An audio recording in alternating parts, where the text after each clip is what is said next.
10-oy. 10 oylik bo'lganda chaqalog'ingiz dunyoni kashf etishga yanada qiziquvchan va sarguzashtga moyil bo'lib boradi. U endi o'rnidan turishga, mebellar yordamida yurishga yoki hatto ilk qadamlarni qo'yishga urinayotgan bo'lishi mumkin. Bu yoshdagi chaqaloqlar atrofni o'rganishni, boshqalarni taqlid qilishni va muloqot qilishni yaxshi ko'radilar. Shu bois uning har kuni yangi kashfiyotlarga to'la. Siz xonadan chiqqaningizda hali ham ajralish tashvishi paydo bo'lishi mumkin. Ammo shu bilan birga chaqalog'ingiz atrofdagi odamlar va narsalar bilan munosabat o'rnatishni o'rgana boshlayapti. 10 oylik chaqalog'im qancha o'sadi? Bu yoshdagi chaqaloqlarning o'rtacha o'sish ko'rsatkichlari quyidagicha. Vazni oyiga taxminan 370 gramm qo'shiladi. Hozirga kelib ko'pchilik chaqaloqlarning vazni tug'ilgandagi vaznidan 3 barobarga yaqinlashgan. Bo'yi oyiga taxminan 1.3 sm o'sadi. Aksariyat chaqaloqlar birinchi yilda taxminan 25 sm ga o'sgan bo'ladi. Bosh aylanasi oyiga taxminan 1.25 sm ga kattalashadi.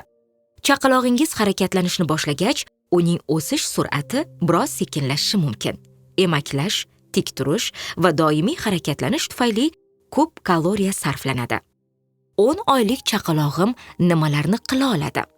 Chaqalog'ingiz jismoniy nazorat va koordinatsiya qobiliyatlarini oshirmoqda. Bu esa quyidagi qiziqarli bosqichlar bilan kuzatiladi. Tik turishga harakat qiladi va mebellarni ushlab yurishi mumkin. Tik turgan holatdan o'tira oladi. To'pni bir-biriga dumalatish yoki oddiy o'yinlarni o'ynaydi. Bosh va ko'rsatkich barmoqlari yordamida kichik narsalarni oladi. Qisqich ushlash. Barmoq bilan yeyiladigan ovqatlarni o'zi iste'mol qila boshlaydi. Mama yoki dada deb g'uldirash va tovushlarga taqlid qilishni boshlaydi. O'zi xohlagan yoki qiziqarli deb topgan narsalarga ishora qiladi. Xayr deb qo'l silkishi yoki boshqa oddiy imo ishoralardan foydalanishi mumkin. Ba'zi chaqaloqlar hatto bir necha mustaqil qadam ham tashlashi mumkin. Ammo ko'pchilik chaqaloqlar buni 1 yoshga to'lgandagina qila oladilar. Farzandingizni 10-oyga kelib qanday ovqatlantirish kerak? Bu yoshga kelib aksariyat chaqaloqlar turli xil taomlarni yoqtiradi. Siz yumshoq, qo'l bilan yeyiladigan ovqatlarni bering va bolani o'zi ovqatlanishini rag'batlantiring. Ko'krak suti yoki sun'iy ovqatlantirishni davom ettiring. Kuniga taxminan 600-800 milli ko'krak suti hali ham muhim. Kuniga 3 mahal ovqat va qo'shimcha yengil taomlar bering. Bunda yumshoq, yaxshi pishirilgan va xavfsiz o'lchamlarga bo'lingan ovqatlarni taklif eting. Bola 1 yoshga to'lgunga qadar sigir sutini bermang. Botulizm xavfi sababli bolaga 12 oylik bo'lgunga qadar asal bermang. Shishadan emizishni to'xtatishga tayyorgarlik ko'rish uchun bolani piyoladan ichishga o'rgating. Shuni yodda tutingki, chaqaloqlar ovqatni yeyish jarayonida u bilan o'ynashni ma'qul ko'rishlari mumkin. Tartibsizlik bu jarayonning ajralmas qismidir. 10-oydagi o'sish. Bu yoshdagi chaqaloqning aksariyati kuniga 12-16 soat uxlaydi. Bunga kechasi 9-12 soat va kunduzi 2 marta qisqa uyqu kiradi.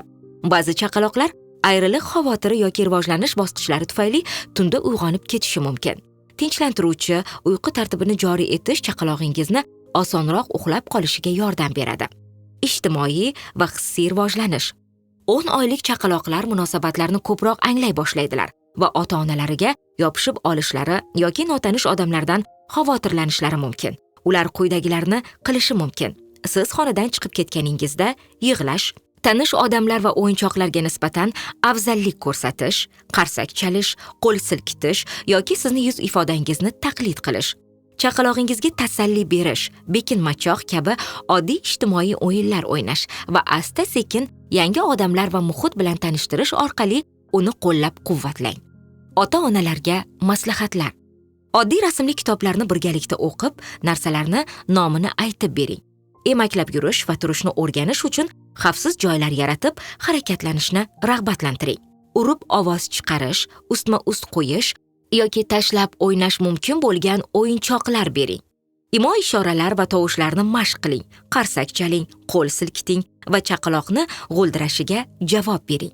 Chaqalog'ingiz erkin harakat qila olishi uchun aravachada yoki o'rindiqda o'tirish vaqtini cheklang. Qachon shifokorga murojaat qilishingiz kerak? Har bir chaqaloq o'z tezligida rivojlanadi. Ammo agar 10 oylik chaqalog'ingiz quyidagilarni qila olmasa, pediatringizga xabar bering. Suyanchiqsiz o'tira olmasa, harakatlanishga yoki turishga urinishga qiziqish ko'rsatmasa, o'z ismiga javob bermasa, g'uldiramasa yoki tovushlarni takrorlamasa, ilgari ega bo'lgan ko'nikmalarini yo'qotayotgandek tuyulsa,